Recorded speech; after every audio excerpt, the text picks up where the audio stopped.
Welcome back to the Broker to Broker Real Estate Podcast. Today, we're talking about mindset and specifically moving out of your own personal production and into servicing agents. So, buckle up. Here we go. Welcome to the Broker to Broker Real Estate Podcast, where we have real, raw conversations with industry leaders, finding out how to connect, support, lead, and ultimately make an impact and drive results in the lives of your agents. I'm your host, Nathan Daniel, and welcome to the show. All right, everybody. Today we're headed all the way to El Paso, Texas, and we're going to be talking to Mr. Barry Karch. Barry, welcome to the show.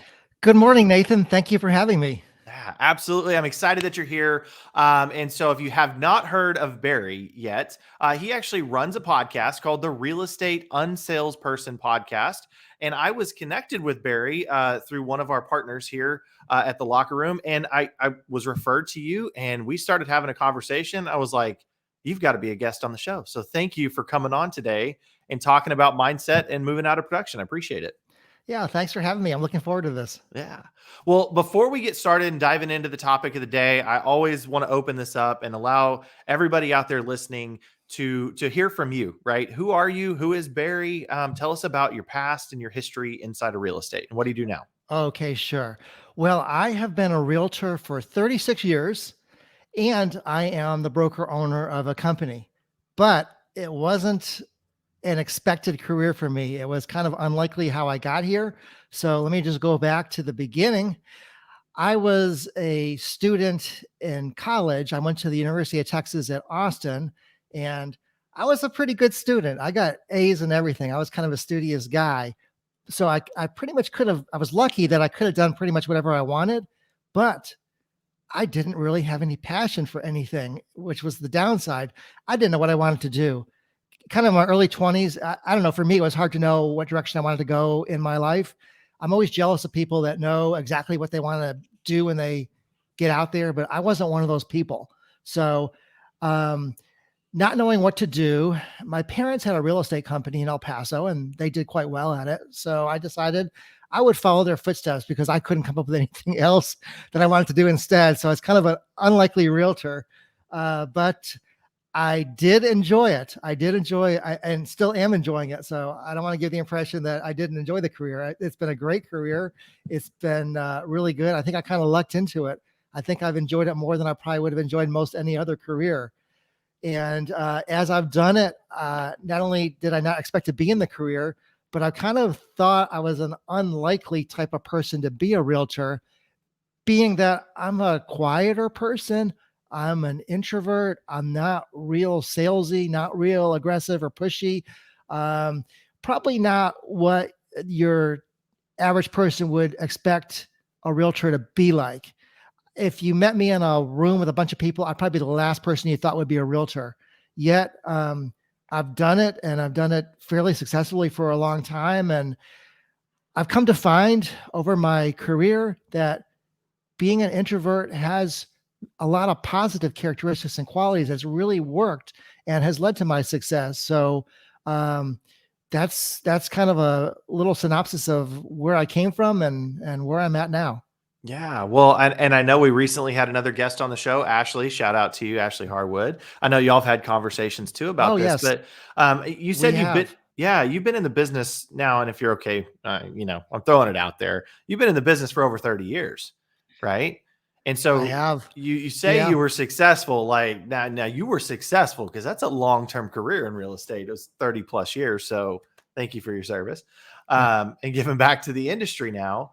And now you're running a brokerage now. So you were in production really for over 30 years. And you've owned your own brokerage the last 10 years, correct?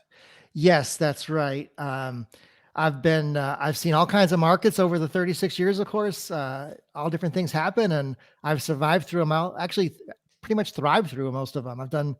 It's gone well. And I did create my own brokerage 10 years Mhm. ago.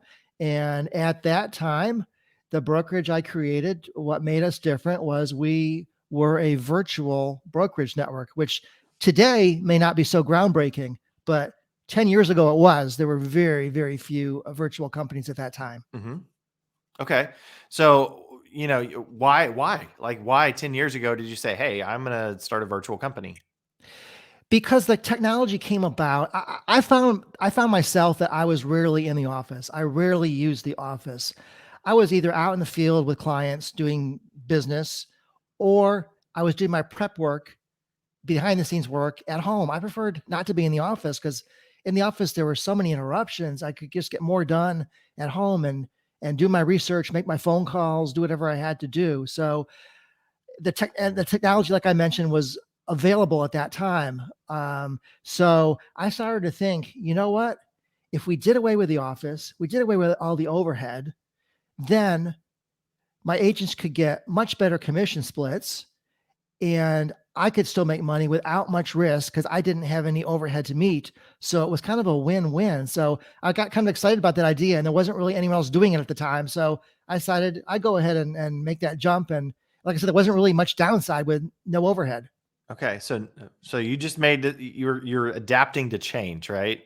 Yes. Yeah. Yes. So, well, that's really cool. So, I thank you for doing that. I think that's awesome. Kind of an innovator in your town and your space and everything. So, how did that turn out? Like when you said, "Hey, market, here's what's happening. I am going to have a virtual company in the town of El Paso." Was it? And it was in El Paso, correct? It was in El Paso, Okay. right?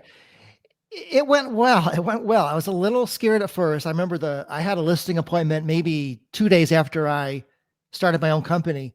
And so I went out on my own without, I was with a franchise before. So without that big name behind me, it's just me. And I got the listing and I was like, wow, someone chose me to list it with. It was like, I couldn't believe it. But it, I was very experienced at the time when I did it. I still had over 20 plus years in the business. So I did have a big sphere of influence network out there. So really, it just kind of took off pretty well. I had quite a number of agents join me at the beginning. Kind of the surprising thing was, though, a lot of the agents that I thought would join me did not. Hmm. And the ones that did join me were other ones that I didn't necessarily know as well, but they decided to join my company. So I don't know what that says about me, but I had people that didn't know me as well join for the most part. Well, hey. Well, hey. The fact is, they joined you. So, well, let's transition a little bit because for the last 10 years, right, the first 10 years, you really focused on your own production, right? And we're going to start talking about mindset a little bit because this is a big topic right now, right? If we're a broker, if we're leading a team, we typically want to hold on to things, right? Like we want to hold on to Yes. those sales and it's hard for us to let go. So I want to dive into that. So talk to us about your first 10 years focused on your own production and not really wanting to rely as much on others to produce to get you the income that you needed. Yeah. This, I don't know if this is a strength or a weakness, but throughout my career with a lot of real estate companies, I always see agents are with a company, then the next new great thing comes along, new great company, and people migrate over there. Then something else comes along, they migrate over there. So I was always afraid to be too reliant on other people for my success because I understand that people can leave at any time. And I wanted to be self sufficient. And not only that, I really enjoyed being out in the field. I enjoyed meeting one on one with people and helping them buy and sell houses. So it was a combination of both things, wanting to be self sufficient. Plus, I really enjoyed doing that a lot. So I did focus largely on my production for most of the first 10 years of my new business. Okay. And so how did you have I've that go ahead. Sorry. I was going to say I've transitioned into that. Maybe that's what you were getting to. I was transitioned a little more the last year or two into stepping back from the sales and helping my other agents now. Yeah, yeah, and that's kind of where I was going to go, and I was going to talk first about, in the beginning, when we're attracting agents to our organizations, right? Were you upfront that you were in production? Everybody knew that. Yeah, Okay, they knew that. I, I think I was fairly well known in my town, and they knew I sold a lot. okay. So yeah, that wasn't a surprise to anybody. So not a surprise to anybody. So expectations going into it, they knew that you were going to be out there and doing deals, right? And they were okay with that. They were okay with that. I never competed with anybody. It was very, very rare that we would ever run into the same client or prospect. But if that ever was the case, I always backed off and let them have it. So there was never competition that way at all. Okay. Well, I think it's important hitting on this topic, right? Because no matter if you're a competing broker or you're a non-competing broker, like it doesn't matter, right? Because at the end of the day, it's about the conversations that we have going into it, right? Right, exactly. And it gave me a lot of experience to help other people too, because I'm not sitting in some ivory tower telling them what they should do. I'm doing it. I'm having the same problems they were having. Yeah. So I can relate to what they're going through and give Yeah. them better advice, I think. Well, and if listeners out there, if you're listening to this right now, I think one thing that's very important to know is who you're going into business with, right? And making sure that you're very clear on the expectations that are set, and they know how you're going to operate. So I think it was very clear, obviously, and you've grown an organization, and now how many agents are you at right now? We're at about 25. Okay, cool. So you're at 25 now, and now you're in this different phase, like you're transitioning and you're starting, you're winding down, right? You're transitioning to focus more on the agent side, not as much as your own personal production. Yes, that's correct. Okay. So let's spend a little time, like mentally, mindset wise. What have you been going through to make that transition? Because I know it's a tough one. Yeah, it's been hard. It's been a little bit hard changing focus. But on the other hand, really, it all came about because of the pandemic. Because of the pandemic led to a lot of changes in a lot of people's lives, and one was me. I was out in the field so much, chasing around like a madman, like I had been for 30 plus years. And then the pandemic hits, and at the beginning, everybody or most everybody wanted to kind of lay back a little bit, not have so much contact with people. So I decided I don't want to quite go out in the field as much. So I'm going to just hang back a little bit and not do as much personal business, and come to realize that I could get by just fine. I really didn't need to sell as much at this point in my career after 30 some odd years. So I found I could lay back a little bit and not sell so much. And then I found, you know what? I kind of really enjoy this. Mhm. I'm kind of a little bit tired chasing around as much as I have. And I think I'm not going to go out there and start chasing around after the pandemic ends and go back into it full speed ahead anymore. So I've kind of just changed my focus then. And now to, all, I'm not really soliciting or trying to get any business anymore. All that I'm doing is stuff that comes to me or basically falls in my lap from Yeah. past clients that call me and say, we want to sell our house now. And so that's really about all I do, Okay. other than helping the other agents. So the pandemic hits, it changes your world, changes your mindset a little bit. It starts cracking away at that. Like, so you've been in this industry for a long time. And what, up until the pandemic, what do you think was driving you so much to constantly have to stay in production? A couple things. Number one, I I wanted to do well personally, financially. Um, I mean, having the extra money is always a nice thing. So financially, and number two, I'm just a competitive person, to be honest with you. Okay. Um, want to do well. I want to outsell people. For better or worse, I like to compete and win. So Yeah. Oh, sure. those were Like the things that drove me. we're in sales, right? Like real estate is sales. So like I get it. There is a competitive factor to our industry. And I'm gonna have to go back and listen to this, but I wrote down here a little bit of security as well, because you wanted to be self-reliant um, and not necessarily depend on other people, correct? Yeah. Exactly. Yeah. Yeah. I guess I was always worried that would I have enough money to do this or that. And so I just wanted to get Well, financially secure. yeah, and I think we often deal with that, right? Like we often deal with that struggle internally because at the end of the day, like we've got to take care of ourselves, right? We got to take care of our families and everybody that looks to us.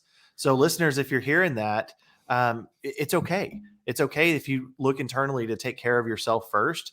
Now, where you're at, Barry, you're making this transition, and you're going, okay, I'm good where I'm at now. I don't need as much production because I do have enough, and now I'm going to start pouring into other people.